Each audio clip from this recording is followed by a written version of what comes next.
Aivan rantoja sen, missä vaskooli on entinen.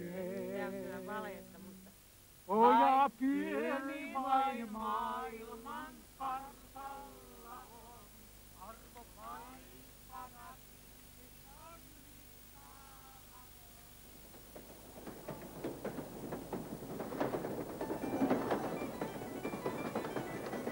Täällä on kaikki kultaesineet nyt täällä, niin nämä on aitoa. Aitoja kultaesineitä, sitten kultaisia naisten kaularenkaita, aitoa kultaa, aitoa kultaa, aitoa kultaa.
Kun haluat katsoa, minkälainen kuva siinä on.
Minä en ole koskaan miettinyt edes lähteväni tänne. Minä asun täällä, tämä on minun kotini ja minä teen täällä työtä, niin että kyllä Suomi vielä on laillinen yhteiskunta, jossa saa työtä tehdä ja asua kotona. Minä en ole ajatellut edes lähteä täältä. Kullan kaivajat, ne on se pahin homma. Se ei mielestäni raiskaa kyllä ollenkaan tätä luontoa. Tämähän on syntynytkin tämä puisto vain sen ansiosta, että täällä oli kullankaivu. Kyllä kullankaivu tämän puiston on synnyttänyt. Konepilillähän ne kaivaa kuulemma yötä päivää, eikö kuski vaan vaihtuu ja yötä päivää ne koneet pyörii, mitä siellä on Lemmenjoella. Onko tätä kultamiesten asiaa käsitelty Sallivaaran paliskunnan johtokunnan kokouksessa noin virallisesti? On sitä käsitelty. Ja siinä on olemassa selkeä kanta? Siellä on selkeä kanta. Joka on kielteinen? Se on kielteinen.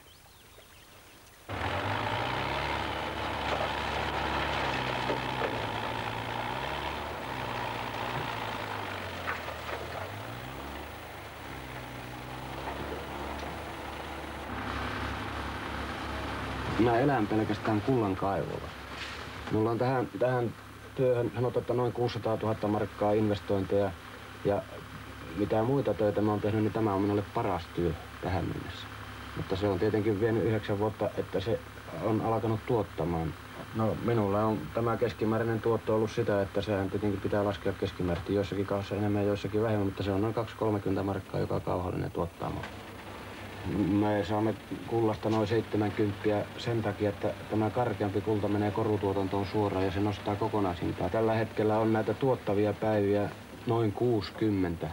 Ja se on nimenomaan se muistettava, että vaikka minä puhun sitä tuotosta, mä puhun päivätuotosta ja siitä päivästä, mikä tuottaa, mutta minun on elettävä sillä 365 päivää.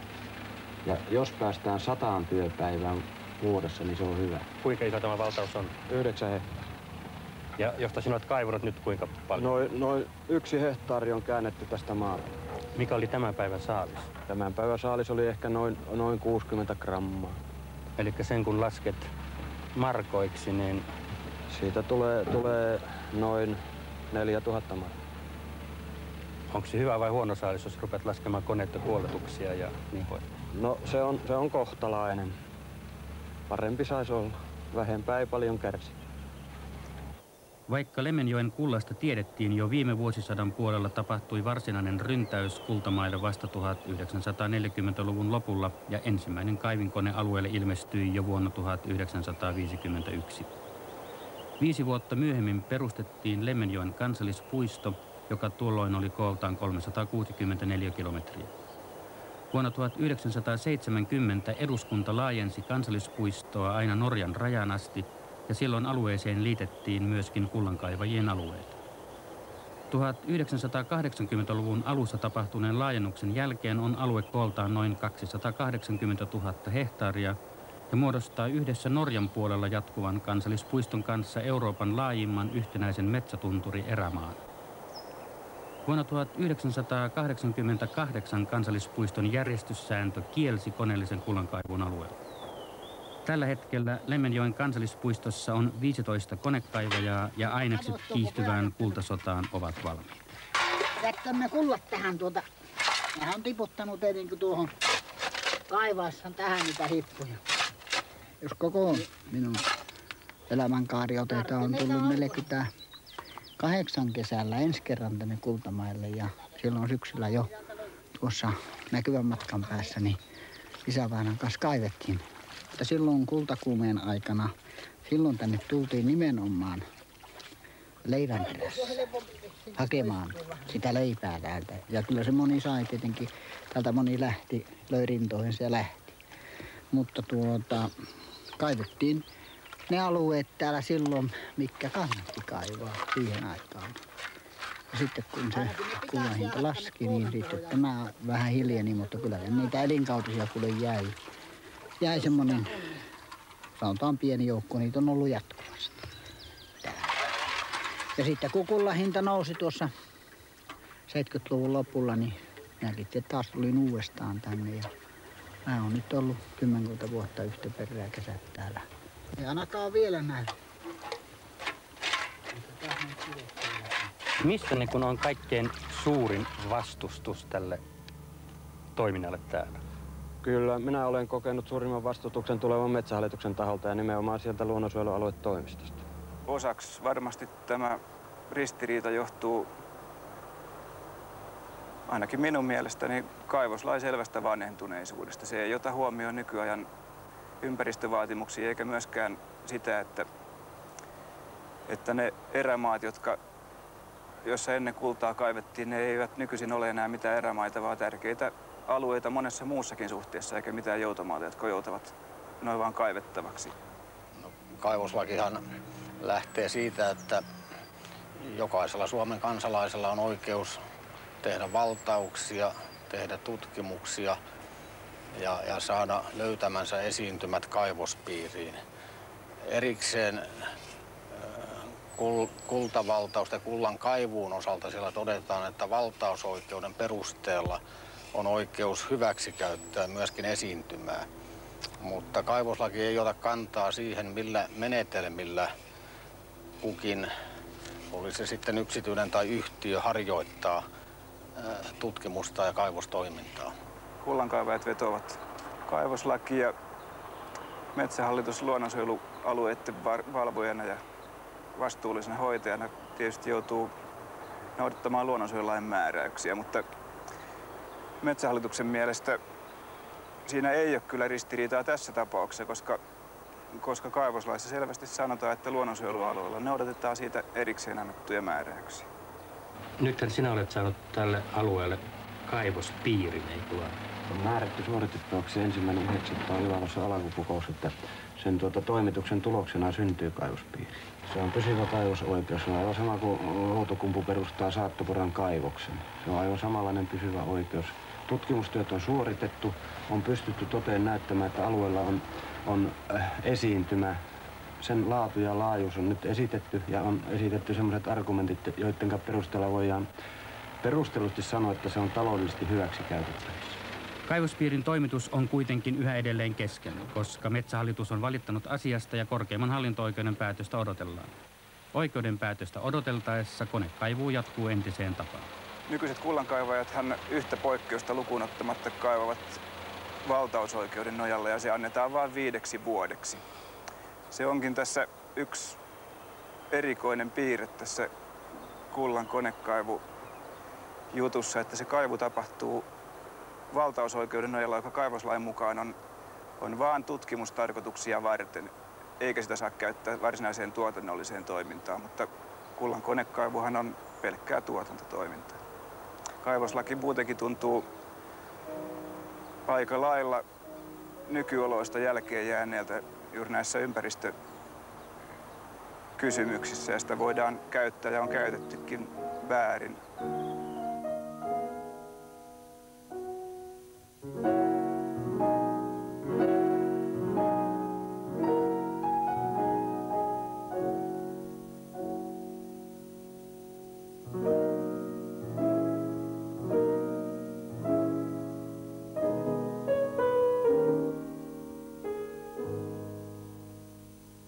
Metsähallituksen keräämien tutkimustietojen mukaan koneellisen kullankaivuualueen alapuolinen vesistö kalakantoinen on uhattuna.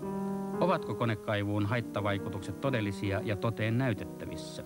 No kyllä se on ollut. Siitähän on kyllä kyllä sen tietää täällä paikalliset ihmiset ja on nähneet, että se on aika monta kilometriä tuolta Kultamailta tänne esimerkiksi tuohon Närrijärven Koskenniskaan, niin kuin sitä sanotaan Paskojoella, niin kyllä siellä on sitä liejuvettä tullut kesällä hyvin runsaasti, että varmasti vesi on kyllä saostunut ja saastunut siinä mielessä. Ja se on kultamiesten aiheuttama? No sehän on aivan varmasti kultamiesten aiheuttama. Eihän sitä ennen ole, ei sitä ole koskaan, eikä täältä lähde maita koskaan niin paljon kevättulvinakaan, että sitä huomaisi, että maita sieltä tulee.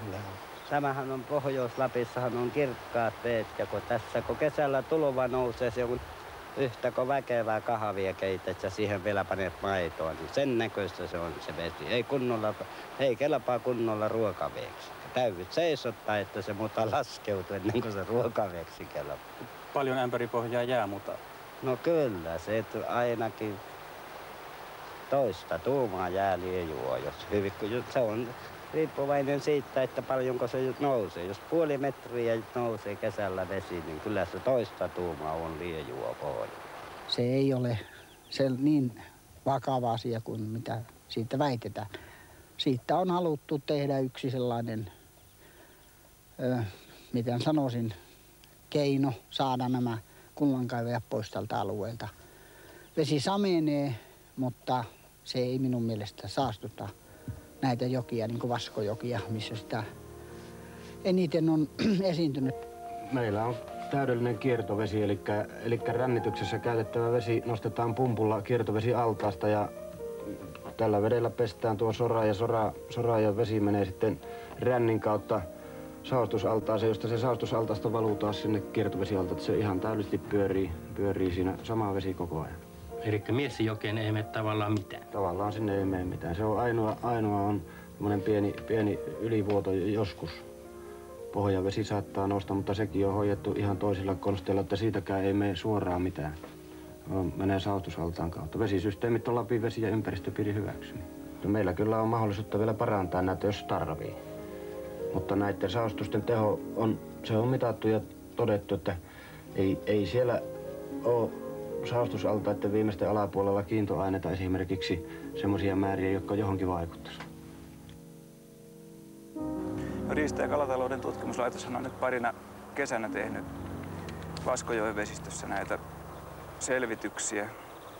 Ja tänä kesänä niitä jatketaan hieman suuremmissa puitteissa, mutta ennakkotiedot ovat selvät.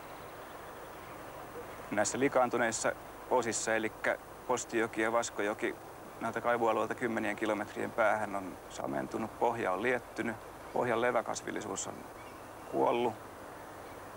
Kalojen ravintohyönteiset ovat vähentyneet ja kalanpoikaset myöskin vähentyneet. Eli se näyttö on tavallaan kiistaton? Näyttö on mielestäni kiistaton. Tästähän se kapo lähtee.